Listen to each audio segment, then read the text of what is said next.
Motherfucker. Sorry. That'd be a fun cold open. I'm so sorry. Oh, good. All right, you ready to go? Let's go. Let's go. Let's go. Oh, no. Do you want to? Sorry. I'll let you. Next one. I'm excited and I feel relaxed and I'm ready to party. Don't say sorry. You don't need to do that. You don't need to apologize. It's a fucked up female habit. You don't need to be sorry for anything ever. Can you guess what every woman's worst nightmare is? I don't have rage issues! I have nothing to prove to you. When I'm good, I'm very good. But when I'm bad, I'm better. I say when it comes to stardom and Lauren, there are no accidents. Hi, Karen Peterson. Hello, everybody, and welcome to Citizen Dame, the podcast where we're very mature adults who do, talk about very mature adult things and films and stuff like that. I am Lauren Humphreys Brooks. With me, as always, is Karen Peterson. Hello, Karen. Hi. Have you recovered from the humor of my opener? Nope, I haven't. I'm sorry. I think that I may edit that in just so that everybody knows what we're talking about. It just summarizes so many things. How are you doing, Karen, other than finding me hilarious, which is as it should be? I'm great, and you are hilarious. People need to understand this. I'm angry and hilarious. Yeah, that's my vibe. Well, you are an angry Muppet. Oh, that's right. Man, I've been called so many things on Twitter. It's really exciting, but that was one of my favorites. That was a good one. How are you? I'm good. One of my friends' boyfriends actually referred to me as the angry movie girl because he couldn't remember my name for a little while. And it was complimentary, as he said. I was like, okay, yes, that's fine. That's fine. I'm good. So yes, this is the first recording that we've done after Thanksgiving, which has been nice. Been nice to take a little bit of a break. Was your Thanksgiving good? It was delightful. My nephew's home from college for, just for the weekend. He's already gone back now, but it was just fun to see him. It's crazy. He's a freshman, but it's crazy how much he's grown up just in 3 months being away from home, So they get so big so fast. It's so true. And now that he's an adult, I guess I have to stop making him promise to not grow up because he did it anyway. So those little bastards. I know. How was yours? It was good. It was chill. It was nice to see some folks and to eat too much and drink too much and watch a very cheesy movie afterwards, which continues to embarrass me, and I will be embarrassed about until like the end of time. Okay, well, now you have to talk about it. No, I'm not going to talk about it. I'm not going to talk about it. All right, it's the 2011 film Lovebirds, starring Rhys Darby and Sally Hawkins. It is cheesy as fuck. And why did you watch it? I'm not telling anyone why I watched it because I think Sally Hawkins is a really good actress and she's fantastic. She is actually it is actually a fun movie. I will 100% say that it's fucking adorable and it made me so embarrassed to exist. That's all. Maybe I'll talk about it at some other time on a very special episode of Citizen Dame. God damn it. So embarrassing. It's fucking embarrassing. Maybe we should make that a Patreon exclusive so people have to pay money if they want to hear the story. To hear me giggling for half an hour, which is basically what it will be because I don't know what's happened. But we're not going to talk about that. We're going to talk about Billy Wilder today because this is our last Noirvember episode for the year. And we decided that I think it's our last Noirvember episode. Is that correct? Yeah. Noirvember, yes. Noirvember, yeah. May not be the last time we talk about noir. But... Well, no. I mean, noir is kind of ubiquitous. It is one of the major vibes, as it were, styles of a lot of filmmaking. So we want to talk about Billy Wilder, who is, he's very much a quintessential noir director, although I think that we kind of forget that sometimes because so many of his films do skew more towards the comedic even dark comedy side. And but he made a number of very famous noirs, and so we're going to talk about those today. Just to let everybody know, the three films that we will be discussing are Double Indemnity, Sunset Boulevard, and Witness for the Prosecution. So if you have not seen those films, especially I would say if you have not seen Witness for the Prosecution, maybe jump over our discussion of that, simply because it's an Agatha Christie story. And I do think it's one of those that is it's fun to go in blind. Yes. And not know kind of everything that happens in the story, even though I think we're going to have to discuss a lot of what happens because of the nature of it. And it also ends with the, hey, don't tell your friends the ending. Don't spoil it for people. Yeah. So it's a fantastic film. I'm really excited about talking about it, but just to warn people, if you have not seen it, definitely jump over that part, which will be at the end of the episode, and then we'll come back after you've seen it, because it's worth going in and not knowing tons about it. So Wilder was actually born in Austro-Hungary, what was Austro-Hungary at the time, as Samuel Wilder. He was to a family of Polish Jews in a town that was originally part of the Austro-Hungarian Empire. Most of his family died in the Holocaust. He had left to go to Paris around about the time that Hitler was rising to power, so he kind of got out and was basically very lucky. But so he's a really interesting figure. He worked on a lot of early German films. He also worked with people like Ernst Lubitsch as a writer. Most of his early credits have to do with writing, not with directing. Which means that his first like kind of major directing credits are a French film, Mauvaise Graine, which I have not seen, The Major and the Minor, and Five Graves to Cairo. And then after that, he did Double Indemnity. So this is someone who kind of hit the ground running when it came to being a director, but he had worked with a lot of really well-known people up to that point. And by the time he gets to Hollywood, he is very much an established voice as a writer, and obviously understands filmmaking in a really intimate way long before he even became a director. Before we get into the movies, like, Karen, if you could say, which was your favorite Billy Wilder film that you've seen? Do you have a particular favorite? The Apartment. Yeah. I love The Apartment. Yeah. That's a fantastic film. Mm-hmm. Yeah, I love it so much. It's a great holiday movie, but it's also it's known as being a comedy and like a romantic comedy, but it really deals with some serious topics in some very good ways. And one of the things that I love about Billy Wilder is his writing, and I think that the conversations, particularly between Shirley MacLaine and oh my gosh, why do names leave my brain? Jack Lemmon. Like, I don't know what it is about Saturday mornings at 8:00, but everything leaves my brain. But anyway, I just like the conversations between the two of them, the flirting, and then this like really serious stuff. It's such a good movie. Yeah, it is. Yeah, I completely. It's actually a film I don't watch that much because it does have all of those serious elements. It makes me uncomfortable. It's like, oh, this is too real almost. Mm-hmm.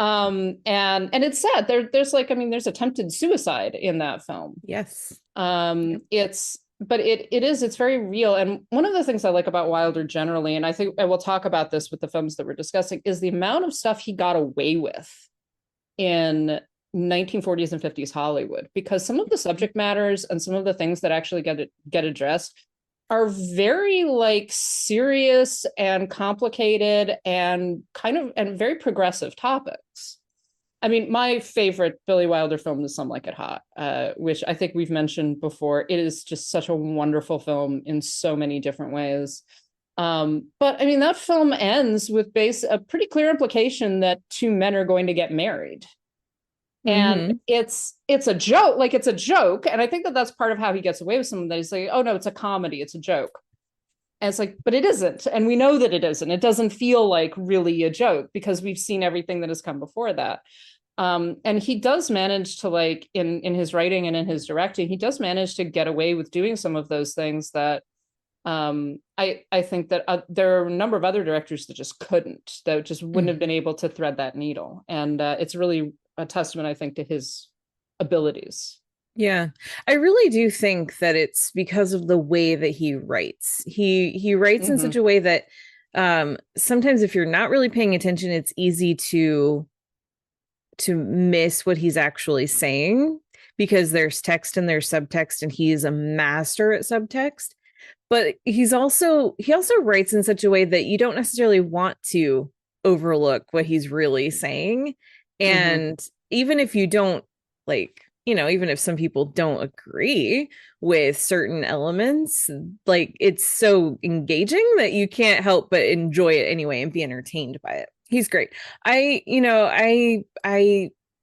was thinking about this as I was watching these movies this week, and just really getting wrapped up in this just delicious dialogue that he wrote, that he was so good at.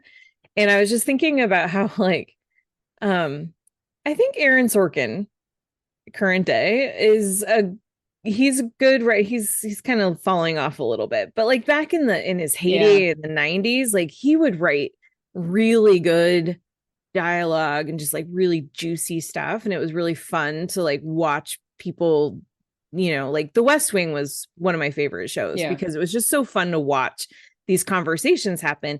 And I just think, my gosh, as good as Aaron Sorkin has been, like, he doesn't hold a candle to Billy Wilder, you know, like Wilder just really was a master at this. And I'm so excited about the movies that we're talking about today, because they're just so compelling, because they're so well written. Yeah, and you do have to say all three of the films that we're talking about are very talky movies. Like, there's two of them, there's a lot of voiceover. There's a lot of like characters, and it's voiceover from characters too. It's not an external narrator in any way.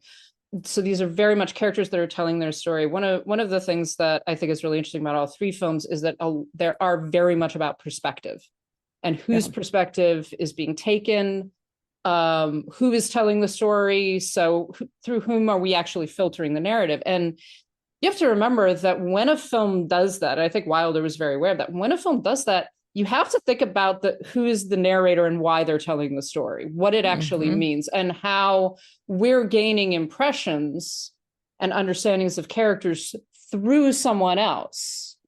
And so there isn't that same kind of distance that in certain films you get kind of the camera more as this external narrator. There's a lot more imposition of perspective, and you've got to be aware of that going into it, because it's going to shape the way, like, the information that we take away from the film. Not unlike Blood Simple, which we talked about on our Patreon. So let's start out with the first film, Double Indemnity, which is a 1944 film starring Fred MacMurray and Barbara Stanwyck. Shout out to Shakita, who was disappointed that we did not talk about Double Indemnity on our Barbara Stanwyck episode, which kind of led us into doing this one. So thank you so much.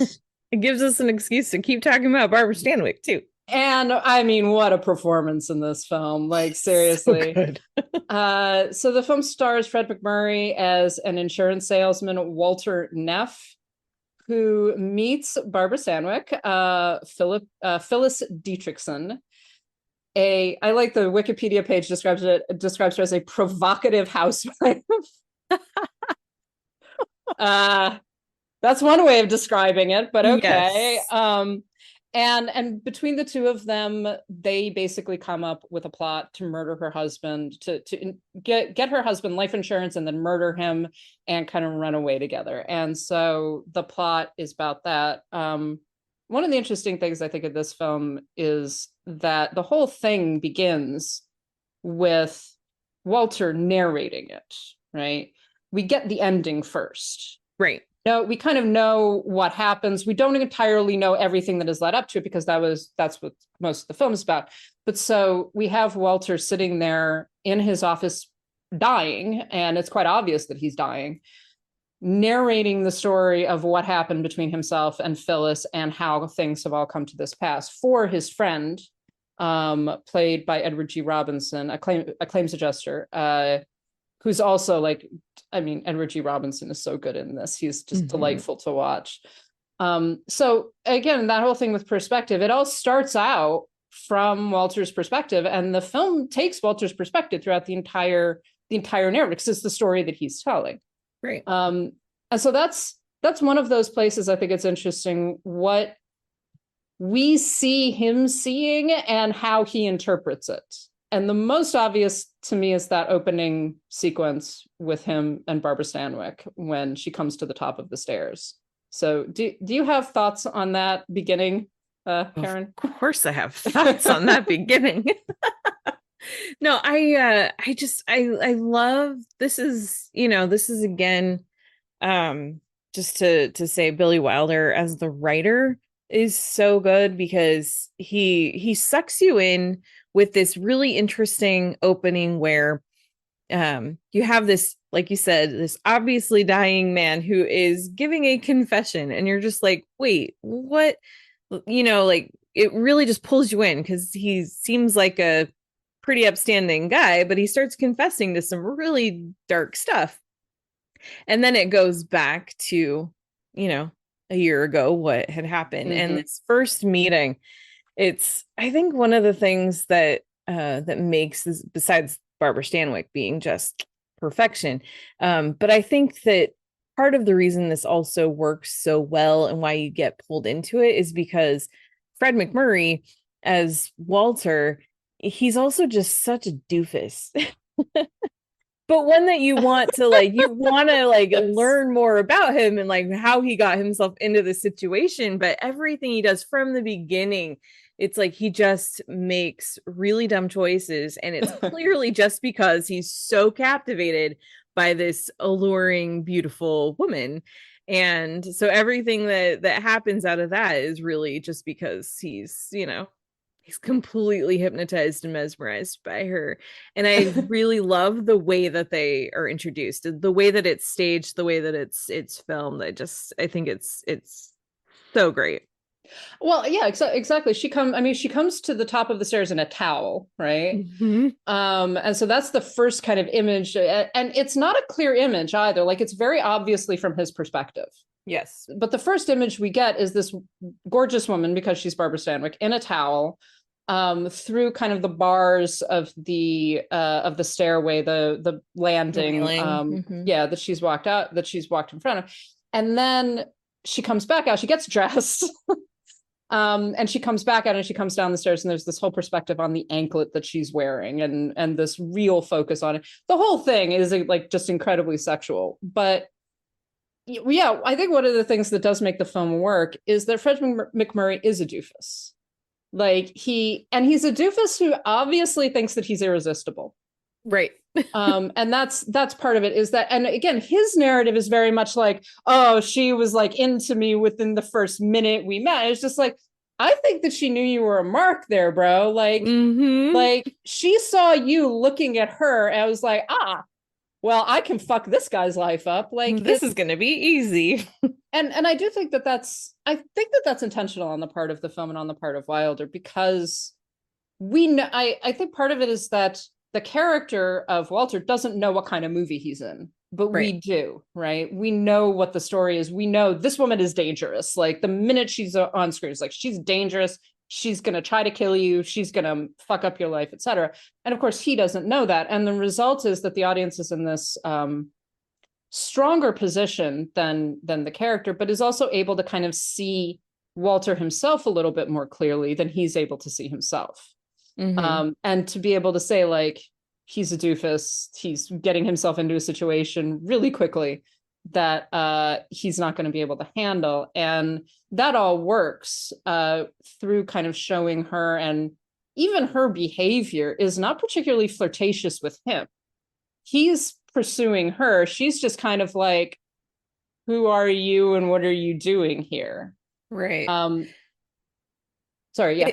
Oh, it makes me, I mean, I've seen this with men that I know, it's like, oh, she asked me for the time. She's totally into me, and it's like, this is Exactly. just how men are. Like, oh, this woman looked at me. She obviously wants me, and it's just captured so well in Wilder's writing and in McMurray's performance that this just obviously she's looking at me and introduced herself to me in this way. She definitely wants to run away with me. And Yeah. it's totally believable that he would think that. And I think, just going to your point about perspective, I think that it's so smart to keep the movie always in Neff's perspective, Walter's perspective, so that you really do kind of just only hear it. We don't need to know what anybody else is thinking, because we do know what everybody else is thinking. But staying with him, staying on his perspective, makes it really easy to not easy, but just really makes it more of like, just, oh, this guy is really about to get worked over, and he kind of deserves it because he's an idiot. Well, yeah, it's interesting though, because it is this film that takes his perspective, but that also allows the audience to see everything from the outside, obviously, because it's still a third person narrator in terms of the camera. Right. But we know that we're hearing his perspective. That's the thing. Like, exactly. He's kind of an unreliable narrator, but we're not believing him because we can see what's real. Well, yeah, exactly. So it walks that line between like what we can see and interpret of her behavior and how he interprets her behavior, and that the voiceover also contributes to that. So we get little punctuations of the story that he's telling himself. Basically, he's telling his friend, but he's also telling himself. This is the narrative that he has around it. And it is kind of interesting to be embedded in that way, because it makes the viewer, if the viewer really sits down and thinks about it, just like, well, what is the actual story? What if it were told from her perspective, what would it look like? If it were told from the maid's perspective, what would it look like? And of course, we're never going to get that. The only narrative that we get is his. But the film does a really good job of aligning itself with him, but also gaining a little bit of distance from him and allowing the viewer to make their own judgments. It's a difficult thing to do, actually, and not a lot of, I think Wilder does it, Hitchcock does it in a number of his films, Orson Welles does it, like Arto Preminger, like that kind of shifting attention, basically. Yeah. So what else do we want to talk about when it comes to Double Indemnity? I think the perspective thing was the thing that really jumped out for me with all three of these films, but this is still a noir, right? So you've got this very complicated murder plot that, it's funny because I've seen this film a number of times, and halfway through this watch I was like, I don't remember how the fuck they decide to kill this guy. Like, how do they work it out? I don't recall. And so it was quite nice, because I was like, oh, that's how they did it. It's like watching a new movie every time. Well, and going back to that perspective thing, even the case of the murder, a lot of it is about perception. Who thinks what and who imagines what, and as the viewer we're like, oh, this is kind of foolproof, they're totally going to get away with it. And then we see in the aftermath how particularly the Edward G. Robinson character begins to break it down and approach so truth quickly. That's just like so quickly, like right away he's kind of on it. Yeah, he knows it's that intuition that he's got. He's like, he knows there's something wrong here. There's something off. Like, this doesn't make sense. But again, we also know from the beginning of the film, because Walter tells us, you got it wrong, right? He says that to the dictaphone that he's speaking into. He's like, right, you figured out some of it, but not all of it, because you wound up getting the wrong guy. And so again, those elements of perception, like, we as the viewers have seen what has happened, and we know what Walter knows, and we know to a certain degree what Phyllis knows, but the other characters are interpreting the evidence in slightly different ways, and they're kind of leading slowly to the truth, but never quite getting there. It's a really interesting setup. Yeah, it is. So do you have other things to say about this? I'm talking a lot. I don't know. I don't know. Should we talk about the plan? Should we talk about Stanwyck herself? Should we talk about Let's talk about Barbara Stanwyck, because I fully believe that I mean, I would commit murder for her, definitely. Like I buy that. It wouldn't take much convincing, yeah. No. But she gives a great performance, and for the viewer who kind of knows what the score is going to be, we know that this is going to turn out badly for Walter. We know right from the very beginning, but the whole way that she shifts, we talked about this on the Stanwyck episode as well, the way that she shifts from being like this kind of somewhat aloof and then slowly flirtatious, and then like, oh, you don't understand how the suffering that I've gone through, you know, all of those kinds of steps, they're all very organic. And the way that she kind of changes her approach and her attitude depending upon what she perceives particularly in Walter. Yeah, she's really good at kind of keeping things a little bit. I mean, she never gives everything away ever, but she always gives just enough to make him think, but to keep him on the hook, basically. But she does it in such a good way, and it's great performance from her, because it's also very easy for us to be taken in, even though we know that she's the femme fatale, even though we know that there's a plot here. It's easy for us to want to be on her side and just assume that whatever she's really after is totally justified. Yeah, she's very sympathetic throughout. And I don't know, do we ever buy that she really loves Walter, that she really cares about what happens to him? I kind of go back and forth on that one, because you get to the ending and she's kind of like she's gonna shoot you there, bro. So I kind of do believe that she cares, not that she ever would ever be in love with him. I don't believe she would ever fall in love with him, even if like none of the ending happened. But I do kind of get the sense at the end that she feels bad about having to shoot him. That she's just kind of like, well, this is just where we're at. There's no way around this. But yeah. Well, and he's so fucking stupid too. Like, he goes in and he basically tells her own plot to her. Yeah. And you're just like, she's gonna kill you. Like, she's gonna shoot you. You think this woman is not, she engineered the death of her husband and she's been just like carrying it off without a glitch. She got you to murder her husband so she wouldn't have to do it. And now you're just like, oh, let me explain to you how I figured out what a bitch you are. It's just like, you're gonna die. Like, but there is that moment where like she could save herself. She could pull the trigger a second time. Right. And she doesn't. And that's what ultimately, I mean, that's what damns her in the film. It's one of those, the ending here is slightly different from the ending of the Kane novel on which the film is based. Same basic outcome, but a slightly different setup, basically. But it is one of those films that I do wonder if it had been outside of Hollywood at the time period, if it had been outside of the code, how it would have actually ended. Because there's always a point in this film where I'm like, I kind of want her to get away with it. Like, I hope, just shoot him, like shoot him a second time. Just let this end, you know? And of course she doesn't, but it's one of those times where I'm like, but she could. Yeah. I'd be okay with that.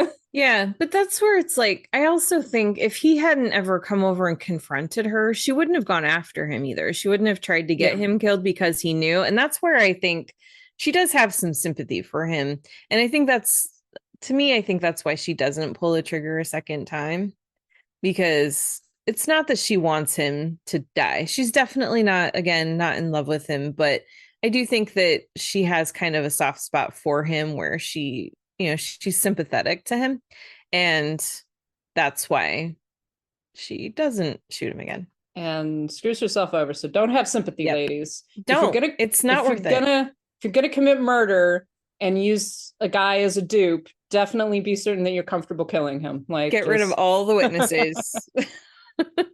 And it'd been so easy to go. He came over. He was yelling at me. He attacked me. You know, it'd been so easy for her to get away with it. He killed my husband because he was obsessed with me, and then he came after me. Yeah, exactly. She's got the whole narrative right there. She just needed to shoot him a second time.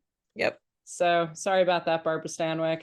But this is a Hays Code movie, so we couldn't have her get away with murder twice.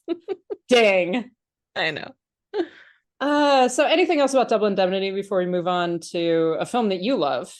So good. So good. All right. Let's talk about Sunset Boulevard. Karen, why don't you tell us about your feelings about Sunset Boulevard? Okay. So as much as I love Wilder's dialogue in Double Indemnity, I am obsessed with it in Sunset Boulevard. It is, first of all, it's about a Hollywood screenwriter.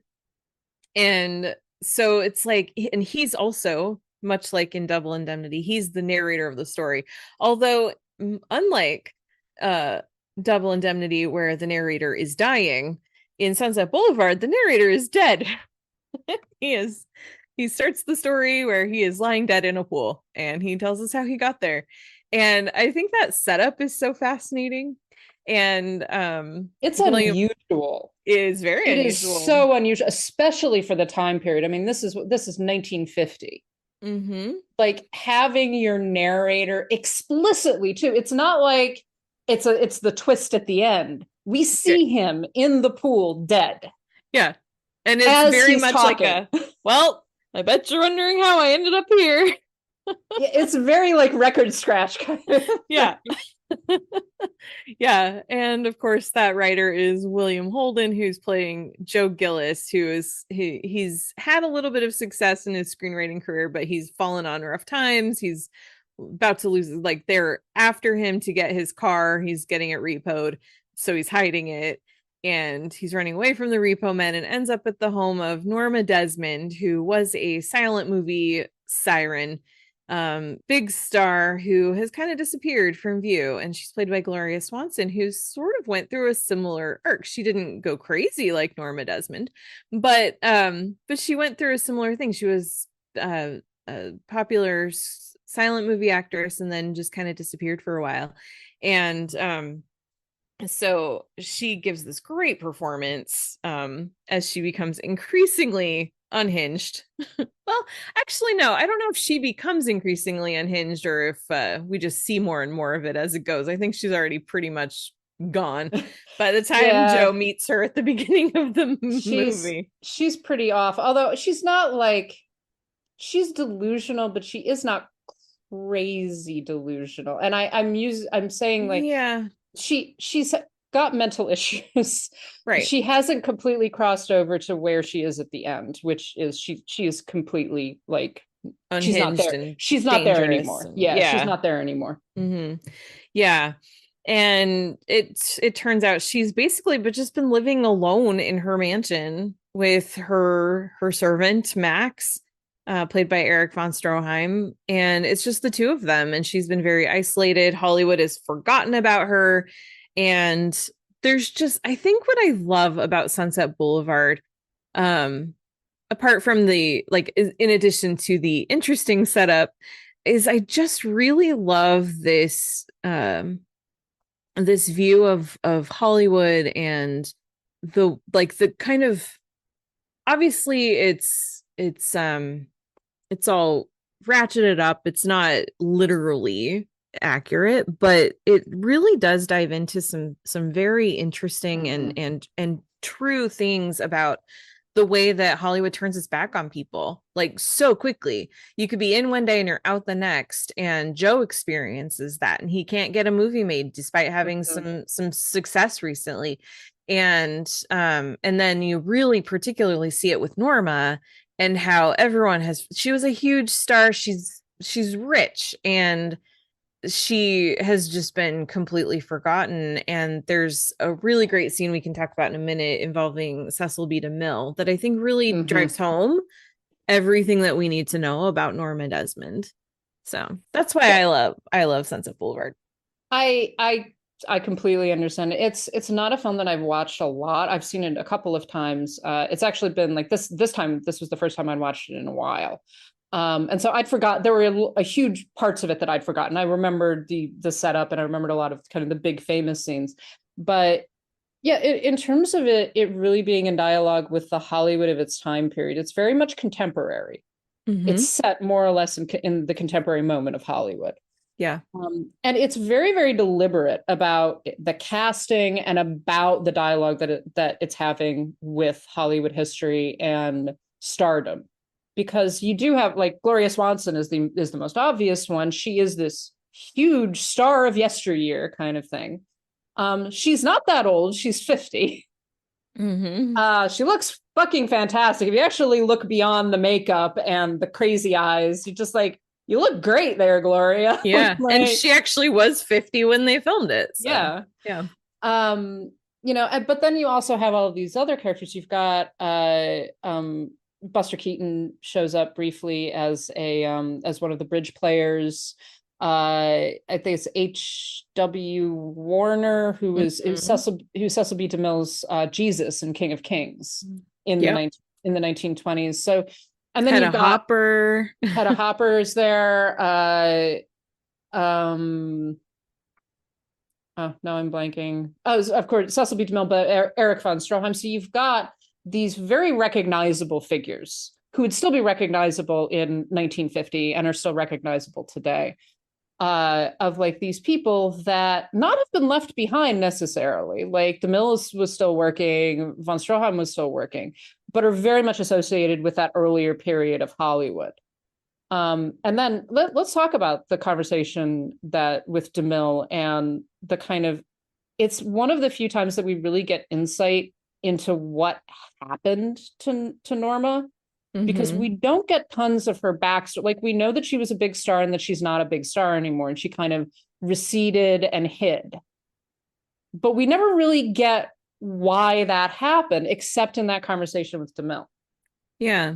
And even then, we don't get a lot of detail about it. It's sort of one of those things. You get the sense that there's like a Hollywood legend around it, and everyone knows part of the story. He knows the whole thing because he was probably there for it. But other than that, like, it's one of those things that nobody really knows what happened. And because there's a line where one of the assistants says, like, when she shows up at Paramount Studios because she's written a screenplay and she's gotten these calls, and she thinks DeMille wants to produce her script, and turns out that's a big misunderstanding, and someone just wants to rent her car for a movie production.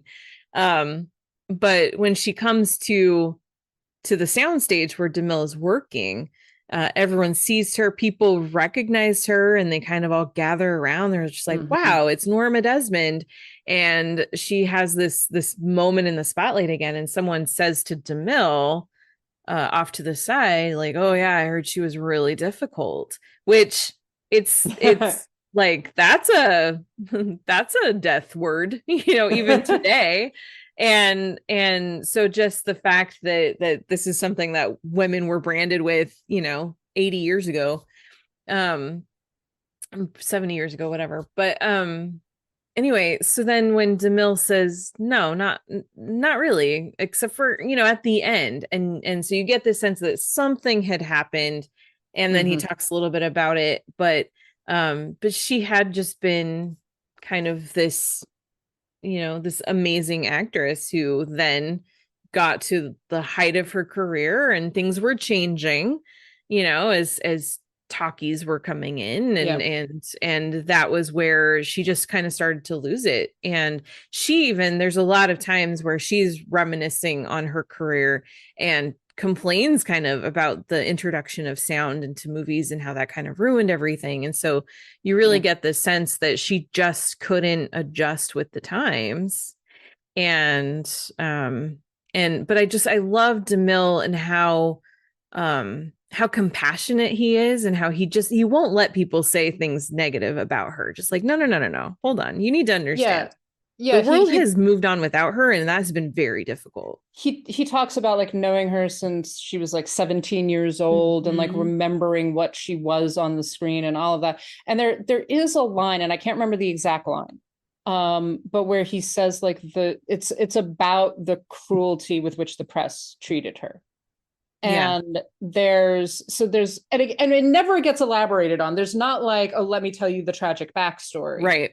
But it is this implication that somewhere something was said that just devastated her and that drove her back. And it might have been a lot of different somethings, you know, not just a single thing, that like just completely made her recede and that isolated her and that kind of made her kind of turn in on herself and on her history and not be outside of that anymore. And that it was very much not something that she specifically did. Right. But what was done to her. Yeah. So I just found there's like when she first arrives at the studio, before she's come in and seen DeMille, the assistant director comes to him and is telling her like, yeah, I can give her an excuse. He says, I can give her the brush. And then DeMille says, 30 million fans have given her the brush. Isn't that enough? And I just love the compassion in that simple line, you know, of just, he understands it's a really big deal that she left her house and came here, and I'm going to give her my time. Yeah, it's that whole sequence is wonderful. I want to go back to what you said about like the spotlight getting turned on her, because that's literally what happens. Like the guy that she knows, a guy who operates the lights, and he's probably been there since the 19 teens, right? Yeah. And he turns the spotlight on her, and everybody sees her in the spotlight for the first time in how many years, and they all kind of crowd around her.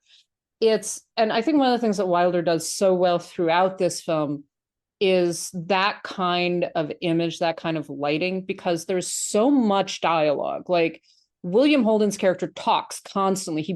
We have both his voiceover and his telling the story, as well as just him talking, right? And she talks too, but so much of the focus on her is very much about the image and about how she is filmed, the lighting, how she is shot, you know, all of the things that kind of surround her. And it's both gorgeous and very sad, because you can just see her reaching for something that no longer exists. Yeah. And it's very much like this, the film externalizing that whole conflict between, you know, talkies, right? Which literally, especially in kind of the move from silent to talking, talkies got very talky. There's a lot of talking, there's a lot of sound, because it was a new technology, right? It was something new to be used. And so there were a lot of stars who got left behind because their voices weren't right, or they could hold the camera, but they couldn't speak, basically. And the film, I think, balances that really well, of seeing that conflict and seeing that change, and it being something that Norma can't let go of. And of course, it also results in some iconic lines like, you know, I was always big, it was the pictures that got small, you know, all of those things. But that, you know, bringing everything back to the image and her image and how she looks and how she wants to be perceived. Yeah. It's so good. It is so good. I again, like, just to the writing, it's so compelling. And I think one of the things about, you know, looking at Double Indemnity, where you have this doofus insurance agent where everything's focused through him. Now in Sunset Boulevard, everything's focused through this screenwriter. And so the narration is even just very like something out of a novel or something. Like it's written in such a way that you believe that a screenwriter would say these things. Just the way that he describes the house. I had to pull this up because I love it so much. This is when he first arrives at 1080 or 10,086 Sunset Boulevard, which is a house, I think. Like an actual house, not where they actually filmed her house, but I believe there is a real house there. But anyway, he says, Come think of it, the whole place seemed to have been stricken with a kind of creeping paralysis, out of beat with the rest of the world, crumbling apart in slow motion. There was a tennis court, or rather, the ghost of a tennis court, with faded markings and a sagging net. And of course she had a pool. Who didn't then? Mabel Norman and John Gilbert must have swum in it 10,000 midnights ago. It was empty now. Or was it? So good. So good. But then, so the movie also deals with, again, really, really dark themes, not just Norma being, withdrawn from the world and forgotten about, but also being suicidal. Yeah. And it deals with her mental health issues and what this has done to her in such a way that you really do feel sorry for her. It's not just like, oh, the dramatic actress is just crazy again. It's like you really feel for this woman because of everything that's happened to her. She's not vilified. Right. Like what and there is, but she's not vilified, but she's also not excused. Right. It's kind of it's a very good balance. Like, it's not like, oh, she did nothing wrong. She's like, no, she did a lot of things wrong. And she does a lot more things wrong as the film goes on. But so much of it is about a lot of it is about the system that these people are trapped in. And I think that the film does a good job of making you feel for all of them. Like, you understand the William Holden character, who's basically he becomes a kept man, right? That's what the implication is. That she's paying for everything that he has belongs to her, etc. And she's kind of what she's trying to do really is to try to buy his love. Right. And she can't, of course, because that's not possible. It's always going to end badly. And he's bothered by it, and it festers within him, but you feel sympathy for both of them. You feel sympathy for Max, who loves her so much.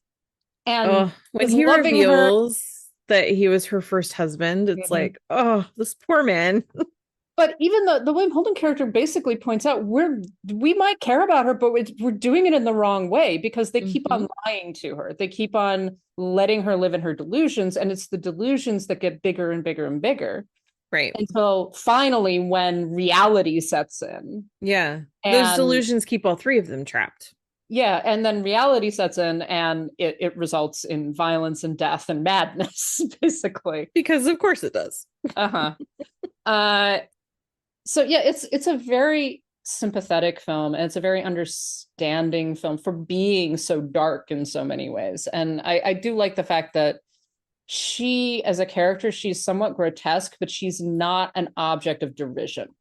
It's not like that she's a bad person or anything like that. It's just like, no, this is a really damaged person who's been damaged by the system around her. Yeah. And has reacted to it in a really bad way. And then I think, I know that we're going long on this one, but I think we need to talk about, just briefly at least, that the final sequence. Yes. Which is so famous, so iconic. Like, it's one of those that shows up in clip shows all the time. But just the turning on of the cameras and the lights, and the metatextual thing of Erich von Stroheim playing this washed up director, instructing the cameramen to turn the cameras on and to turn the lights on, and to kind of give her this moment as she's gone completely off her head, has murdered someone, and is about to be arrested. Well, and even for the police that are there to arrest her, and when someone realizes, well, if we feed into this delusion, we can get her to come downstairs, on her own. Yeah. And so everyone just kind of just plays into it, because that's how they can get her to go without force. And it works. It gives her a certain odd dignity as well. Like, there is this, like, they all kind of realize that she's not there anymore, basically. But there is this, like, let her have this last moment. And so because they could just grab her and carry her out. She's not a big woman. Right. But it would be dangerous, it would be violent, it would be embarrassing, it would be it would be bad in so many different ways. And they don't do that.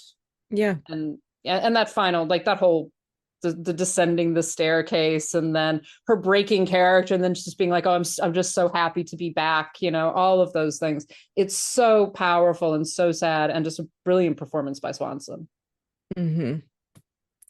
Yep. Personally, I love All About Eve, but I wish Gloria Swanson had won. That's kind of a 1-2 punch, though, man. Oh, I know. Those are some serious films right there. So true. About show business, too. It's interesting. So for our final film, we are going to chat for a little bit about Witness for the Prosecution. And again, if you have not seen this one, skip it, come back to it later. It's a great film. So this film is based on a 1926 Agatha Christie play that she actually then rewrote in the 1950s to make it a little bit less nihilistic, apparently. And this one stars Tyrone Power, Marlene Dietrich, Charles Laughton, and Elsa Lanchester. Charles Laughton plays a barrister who has just recently had a heart attack, is coming home, has been told, you're not allowed to take on any big cases. You're not allowed to do anything. You have to rest. Elsa Lanchester is his nurse. They are fucking adorable together. I love the two of them together. They were married in real life, actually. And she's basically trying this entire time to like keep him calm and keep him from doing anything that's going to excite him. And what results is that he winds up taking a case of the murder of a woman by Leonard Vole, played by Tyrone Power, who is claiming that no, he didn't kill her, he was just friends with her. But the evidence is very stacked against him, including the fact that his wife, Christine, played by Marlene Dietrich, seems to be 100% set on getting him thrown in prison and getting him executed. So most of the film is pretty much divided into the initial meetings between the characters at Sir Wilfrid's offices and then the actual court case. Like the other two films, a lot of this film is about perspective. It's about who tells the story and who we believe. And it's really interesting because it's filtered through this whole issue of what the lawyers are trying to figure out and trying to understand both what the truth is, who is lying, why they're lying, and then also how they can use all of those truths and lies to save this man. It's what we expect from Agatha Christie. It's very sharp. It's very sharply written. Wilder did work on the screenplay to adapt it. But it's just a fantastic film, I think, all around. So what are your feelings about this, Karen? Oh, I loved it too. This was actually the first time I'd watched it just this week. So really, yeah. So I just had not seen it before. I don't know how I missed it, but I just hadn't. And so it was really fun to watch. There were definitely things that, because there's been 60 years of movies since this, 60 plus. There were things that I guessed that I probably wouldn't have guessed if I had seen this in 1957 or whatever. But it did not lessen my enjoyment at all. In fact, it kind of made it a little bit even that much more fun to really just be like, ooh, what's going to happen next? And like, I think it's going to be this, and then being right or being wrong or whatever. But I think one of the things that just makes this movie so good and works so well is Charles Laughton. Yeah. And the fact that, so his Sir Wilfrid, you get the sense that he's not someone that anybody can fool. Like nobody can pull anything over on him. He's very shrewd. He knows what's up. And so when he's presented with this case and they want him to defend this guy, he's looking like he's kind of questioning it at first, but then he's like, okay, all right, I believe you. Now I can represent you. And seeing what ends up transpiring, it's just like, wow, this is like such a hit for him, yeah. And like, it's so good. And he's just so much fun to watch in this role, and to watch him just kind of dealing with different setbacks as they come, and really like hearing people, and like he's such a good listener. Like just watching him listen to people, he's great at the speaking part too, but he's so good, and like he does so much acting with his face while he's listening that he's just so fun throughout this whole movie to watch. It's a very deft performance. Like you Mhm. say, he's so, I think because he's such a powerful actor to begin with. Like you're just like, and you like the guy. Like the second he comes out, you're just like, you're fucking adorable. I love Yeah. you. You're irascible asshole. I love you. Like, Mhm. and it's fun to watch. Like the kind of interplay, especially between him and Elsa Lanchester, and just like his total contempt for everything that she's trying to do. And she's just like, nope, I'm going to take care of you. I don't care what you say. I'm going to keep you alive. God damn it. Yeah. And how that also shifts, especially as she begins to like watch him in the courtroom, and she becomes more invested in just like, oh, not only do I want to keep him alive, but I really like this guy. Like, Mhm. but the character has such authority that Yeah. you do think that nothing can be put over on him. So whatever he thinks is absolutely what we're going to go with. Mhm. And then it's Yeah. put over on him, and he realizes it. As the kind of third act is coming to a close, he's like, something's wrong. This isn't right. I missed something. And then it's revealed what he missed, right? But it's devastating for him. It's devastating for the audience too, because you're just like, no, we trusted, we believed in you. Right. What is the line he says? It's at the end. He says something about they've taken down the gallows, but there's still a banana peel to slip on, or something like that. Yeah.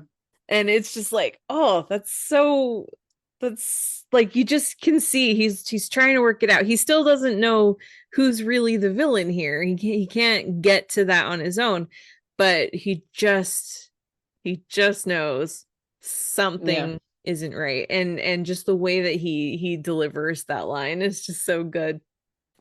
Because at that point we're as an audience thinking like, oh yay, Vol got acquitted, justice justice wins, everything's good. But because Sir Wilfrid suddenly just is like, nope, this isn't right, then we know, oh, there's more of the story, this isn't over. Yeah, it's very deftly done, because you begin to get those kind of cracks in his own perception, that he's like, something is not right, something, I'm missing something, and I don't know what it is. And it clues the audience in to kind of be like, this is the end, but it's not the end quite yet. And I think that also, again, Wilder, talked about noir. Wilder is very good at understanding genre as well. And this is an Agatha Christie story. So as an Agatha Christie story, we as the audience, and Wilder as the director and the screenwriter, are going into it with the knowledge that there's going to be a twist. There's going to be something that the characters don't grasp onto until quite late in the game. Yeah. And for Sir Wilfrid's like peace of mind, not that he needs it, but it's not something that he could have figured out, because there was no way for him to know who was actually lying and what the real truth was. Like, it wasn't something that he could have solved without someone confessing. Well, yeah, exactly. It's again, who's telling the story, and who do you believe in the moment, and who is lying, and if they are lying, why are they lying? What are they lying about? And he points it out at one point where he says about Christine, you're a liar. Like he's just like, you've lied this entire time. And what doesn't click for him, and what maybe doesn't click for the audience as well, is that, yeah, she has. So what do we actually believe about what she has said, and where do we believe it? Why do we decide that is the thing that we believe in, not something else? And again, very, very deftly done, deftly written, and really brilliantly acted, I think, on all of their parts. Yeah. One of the things that, having watched this film several times, really still sucks me in is Tyrone Power, and particularly his kind of affability. And then at the same time, you do not trust him. Like it's a really interesting balance, because I think the film does try to keep you off balance about whether or not he committed the murder for a good bit of it. And then he's got that breakdown where Christine betrays him. And he's like, you know, screaming and crying like, I didn't kill her, you know, all of these things. It's so good because he's such a likable screen presence, but you also haven't trusted him, but also now you want to trust him. And that's where I really wonder how this would have played in 1957. Like, would I have felt that that like, I don't think I trust you? Or is that me having decades of movie experience and knowing that, like, just because he seems nice doesn't mean you should believe him, you know? Like, I'm not sure where I'm just not sure. Well, I think some of it is also Agatha Christie. Like in the 1950s, if you're aware of who Agatha Christie is, which you are, and have like read her books, seen her plays, etc., she always keeps the reader off balance of someone is lying, there's another thing going on here, but what is it? True. And that's the question that she constantly plays with. So I do think to a certain degree the audience would go into that again with that kind of genre expectation, but not necessarily knowing this is the solution. Really quickly, let's talk briefly about Marlene Dietrich before we close all this out, because she is so good. You know, all three of these films feature very central, very powerful female performances of women who are not necessarily good people, but are very sympathetic. Yeah. And she plays that so well. Like what we're supposed to feel about her and how we're supposed to understand her changes so much throughout the film. It's true. And like just from the first introduction of her, when she's telling the story about how she and Vol met, and like she'll give enough where she's not self-deprecating, but where she'll be like just honest enough about her history and kind of what her life was like, that you just believe everything she says. Because it seems like, okay, she's an open book. She's willing to tell you the truth. And that's part of why it's so easy to fall into and believe what she says. And Dietrich just really sells that. And part of that is just because she's such a beautiful, talented actress. And part of it is, again, the way this character is written. Yeah, and she's very Dietrich always has this kind of archness to her, that she kind of knows something that she's not telling, and she's sort of laughing at everybody as a result.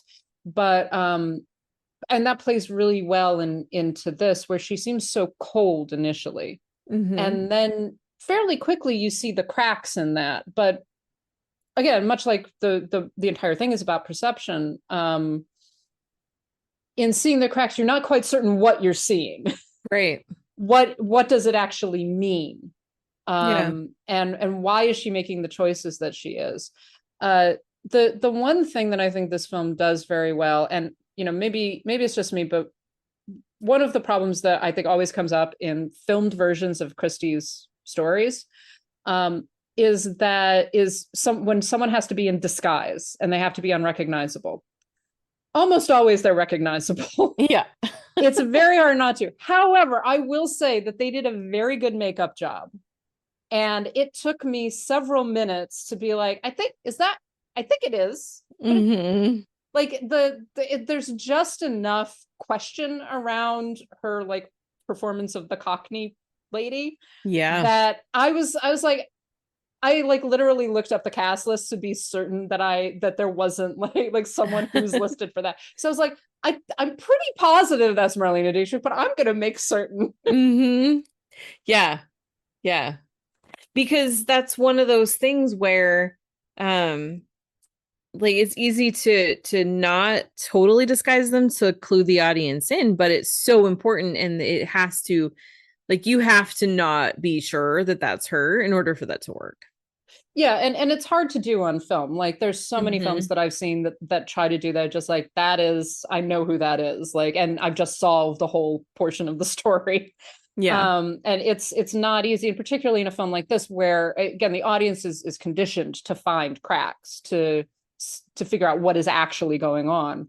And I just really, I like the way that they did that, because it's unusual, and I was fooled in part, and really liked the fact that I was fooled. Yeah. It's fun. So anything else about Witness for the Prosecution or Billy Wilder before we close this out? Billy Wilder is great. Witness for the Prosecution is a lot of fun. And if you have not seen it, definitely watch it. It's on like Canopy and Hoopla, and I think it's in a few places. It's on, yeah, it's also on Tubi. It's on, I watched it on Pluto TV. Yeah, again, you have to deal with advertisements, but it's a fantastic film. Like it's so well done. Yep. So I think that is going to close us out, and that's our last episode for this Noirvember. Thank you so much for listening to us, and as always, we want to thank our lovely patrons, who include Ali, Brian, Connor, Estefania, Heather, James, Judy, Karen, Carriata, Lauren, Matt, Michelle, Monty, Nanina, Robert, Steve, Sharon, and Pau. Thank you so much for listening. And we really hope that you guys have enjoyed our bonus episode about Blood Simple, which should be on the Patreon now. I think that I loved talking about that. Speaking of perspective, which I probably repeated. We probably repeated ourselves quite a bit here, actually. But yeah, Blood Simple, and we hope to bring some new bonus episodes as well before long. So if you want to join our Patreon, that's patreon.com/citizendame. We also have our Zazzle store, zazzle.com/citizendamepod, and our Ko-Fi account, ko-fi.com/citizendame. You can, of course, go. It's been a long episode, too. You can, of course, go to our website, citizendamepod.com. And you can email us. We are at citizendamepod@gmail.com. And you can also, of course, get in touch with us on all of the various socials. We're not really on Twitter anymore. I don't think that we've updated it in a while. But we are at citizendamepod on Instagram and Blue Sky, and at Citizen Dame on Letterboxd. Please give us a follow on Letterboxd, because you can get all of our episodes there, articles, and our lists. We have many lists about all of the films that we are talking about. And of course, you can get in touch with us individually. Karen, where are you? I am on all the social medias, especially Letterboxd and Instagram and kind of Blue Sky, at Karen M. Peterson. And I am on the various socials at LH Business. So that will close us out for this week. Thank you so much for listening. Also, sorry, if you want Blue Sky and you're not in on it, just email me, because I've got some codes. Yeah, same. Shoot us an email if you want to come on to Blue Sky. Yeah. So that will close us out for this week. Thank you so much for listening. Bye. I can't go on with the scene. I'm too happy. Mr. DeMille, do you mind if I say a few words? Thank you. I just want to tell you all how happy I am to be back in the studio, making a picture again. You don't know how much I've missed all of you. And I promise you I'll never desert you again. Because after Salome, we'll make another picture and another picture. You see, this is my life. It always will be. There's nothing else. Just us. And the cameras. And those wonderful people out there in the dark. All right, Mr. DeMille, I'm ready for my close-up.